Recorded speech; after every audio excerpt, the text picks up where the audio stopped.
So, you've begun playing Final Fantasy XIV. You have all these questions running through your head. When do I get a mount? How do I change jobs? And why isn't this queue popping? Hi, I'm Signal Grayson, Final Fantasy XIV mentor since Heavensward, here to answer these questions and more. Welcome to How to Final Fantasy XIV.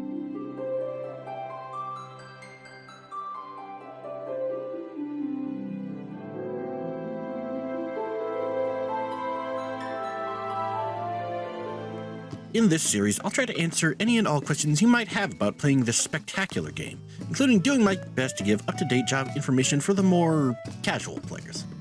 For this first video, however, I'd like to try to take the time to answer some of the more common questions I see asked by sprouts, like presumably yourself. Beginning with, how do I unlock blank? This question can apply to many things. The answer generally boils down to either keep doing story or do the blue unlock quest. Having said that, the arguably best questline in the game might be hidden behind an icon for a normal quest. Once the credits have rolled and you're in the Realm Reborn patch content, and believe me, you'll know, go to Ul'dah, talk to this fellow, Wymond, and accept the quest, The Rise and Fall of Gentlemen.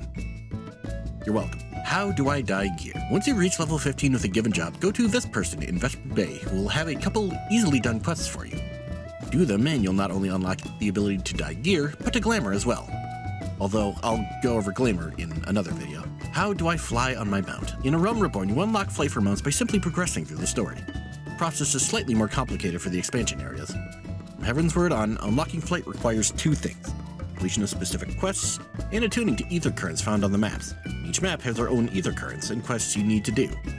The quests thankfully have the blue markers, and the game gives you something called an ether compass to help find the currents. An important note, the ether compass is found in the collections menu. My basic rule of thumb for using the ether compass is as follows. 1000 yalms is clear across the map, 500 yalms is halfway across the map, and around 100 yalms the ether current should be within sight. Does it matter which grain company I choose? No, not really. You'll be able to change it later and they all offer pretty much the same stuff. If it helps you decide, come up with some sort of criteria and pick based off of that. For example, I'm a die-hard Maelstrom guy because I love the scenery of Limsa and I respect the ever-loving crap out of Whirlwind. Why is the queue taking so long to pop? Well, there's a couple answers to this one. First, you're probably queued for an extreme or savage fight or one of the Binding Coil raids. The duties that, if you're serious about doing them, will require use of this thing called the Party Finder, which I will go over in another video. Second answer is you're playing a DPS, which, if you're playing on your own, is unfortunately something you're just going to have to deal with. Trust me, I know your pain. My inventory is getting full. What do I do with all this stuff? Primary answer is either sell it or stick it with your retainers. The game will let you know when you have access to retainers. You get about 2 for free. More than that will add to your monthly subscription. Also, extra cards can be ditched at the Gold Saucer in exchange for Gold Saucer points. How do I change jobs? In Final Fantasy XIV, you swap out your jobs by equipping the main weapon of that job.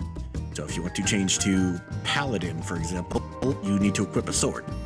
For White Mage, you will equip the staff, etc., etc. And with that, I'm going to leave this intro episode here. Thank you all for watching. If this helped, hit the like button. If there's any questions or specific topics you'd like me to go over, put it in the comments. And if you want to learn more, hit subscribe and the bell to be notified when I next put one of these up. So long, and may you walk in the light of the crystal.